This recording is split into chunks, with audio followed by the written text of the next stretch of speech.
Sveiki, mėly žingsnis po žingsnio laidos žiūrovai. Aš Žilvinas Grigaitis ir, kaip matot, tikrai ekologijos problemos ir klausimai man yra tikrai nesvetimi.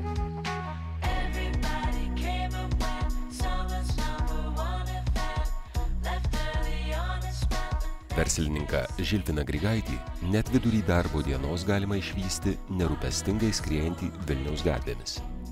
Išvengti darbo biure tarp keturių sienų jam padeda švarko kišenėje nešiojamas mažytis, tačiau išmanus daiktelis. Mano gyvenime telefonas yra praktiškai kaip ir biuro sudėtinė dalis. Aš dirbu tokį darbą, kad mano ofisas ten, kur aš esu, nes kadangi tai yra pasaulyje jau priimta, kad tu gali būti laisvas savo judėjime ir reikalus ir darbus paskirstyti ir tvarkyti virtualiai, tai telefonas man yra tikrai tokia būtinybė.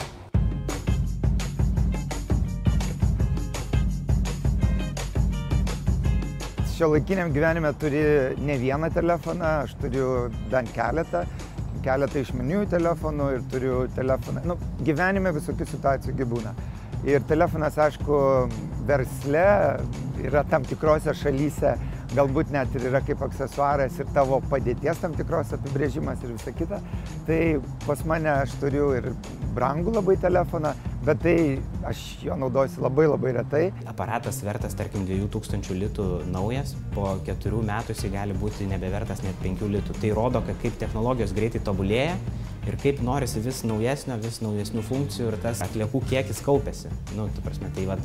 Tai toks ir yra sprendimas, kad reikėtų ne tik tai mums norėti naujo daikto, bet ir pagalvoti, kaip žodžiu, nekenkiant aplinkai atsikratyti senojo.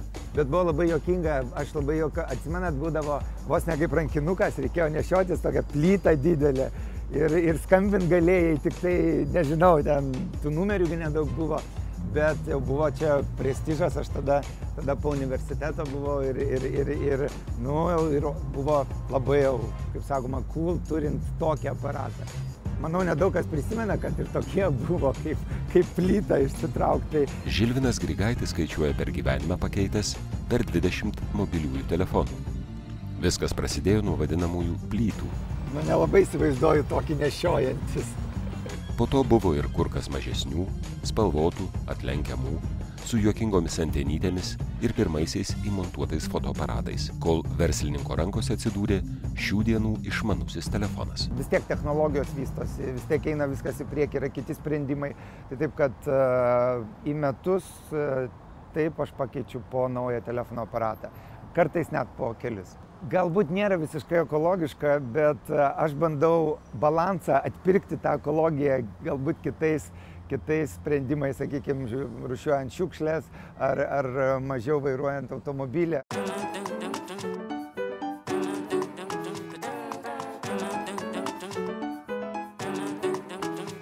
Taigi klausimas, kuris kyla ne tik Žilvinui Grigaičiui.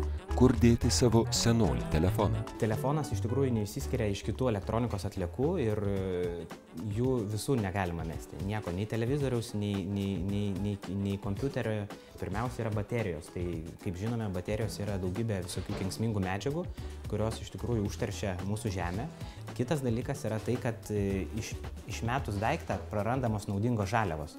Kiekvienais metais pasaulyje parduodama maždaug 5% daugiau naujų mobiliųjų telefonų. Visi jie gali būti perdirbami. Net iki 80% aparate esančių medžiagų yra vertingos ir naudotinos antrą kartą. Visgi į perdirbėjų rankas kol kas patenka tik 5% visų telefonų. Didžioji dalis senų telefonų dulka lentynose. Buvo laikas, kad buvo susikaupę gal net 3 ar 4 ar 5, tikrai atrodo jie nauji, jos gali naudoti, su jais viskas tvarkoj, bet kaip ir nereikalingi, veikiantis ir visa kita. Tai manau, tą problemą, sakykime, su senais telefonais, kad galima atiduoti ir juos paskui kažką su jais padaro, nes vis tiek turbūt ir įranga, ir medžiagos, kurios naudojamos viduje, jos yra, na, kaip sakoma, gal galima jas ir perdirbti, tai manau, kad ta paslauga yra puikiai. Tie telefonai, kurie yra tinkami pakartotiniam naudojimui, mes juos, žodžiu, parduodame į mažiau išsivysčiusias šalis, kur gyventojai neturi pinigų naujam aparatam įsigyti, bet taip pat nori skambinti. Kas nutinka su tais, kurie netinka pakartotiniam naudojimui, tai mes juos perdodam elektronikos atliekas tvarkančiom įmonėm, juos sutvarko kenksmingas medžiagas, o naudingas medžiagas, žodžiu, paverčia žaliavom. Sakykime, telefonas, kuris yra pakankamai nenunešiotas, nesudaužytas, ne kas nors jam atsitikė, bet jisai tiesiog morališkai yra pasenęs ir nereikalingas, tai jeigu kažkam jisai atneš laimę ir suteiks kažkokį džiaugsmą, tai aš tikrai džiaugsiuosi.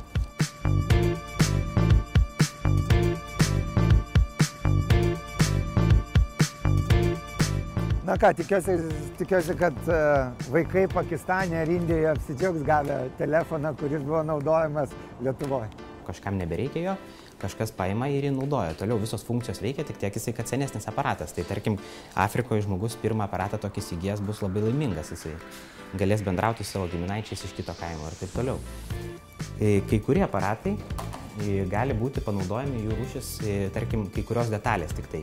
Tarkim, pati mikroschema gali būti panaudojama signalizacijų mobilių įrengimuose. Lietuvoje yra 5 milijonai mobiliojo ryšio vartotojų. Taigi vienam gyventojui tenka 1,5 abonento.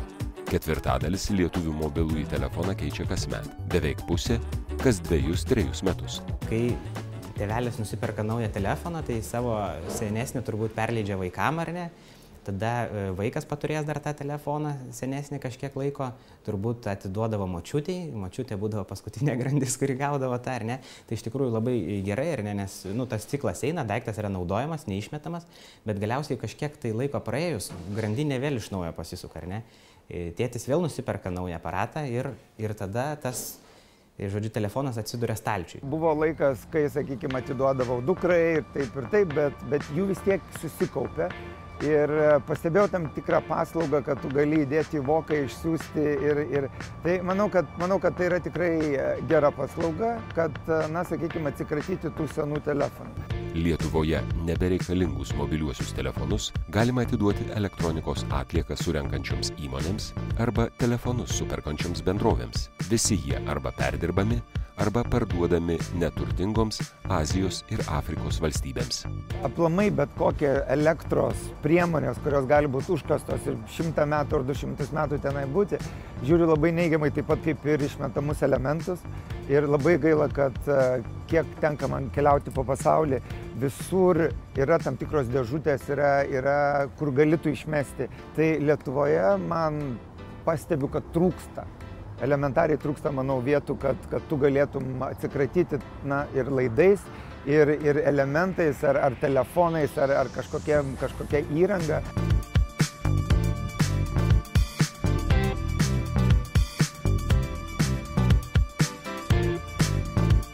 Jeigu kiekvienas pagalvotų savo kontoroj, kad pakrovėjas, kuris yra įkištas į rozetę, jisai elektrą naudoja, nors ir telefonas nesikrauna, sakykime, jį ištraukus, jau kiek būtų sutaupoma energijos ir pastangų ir visa kita. Tai taip, kad reikia tiesiog turbūt apsižiūrėti aplinkui ir prisiminti, kad mažas veiksmas, bet jis gali daug ką padėti.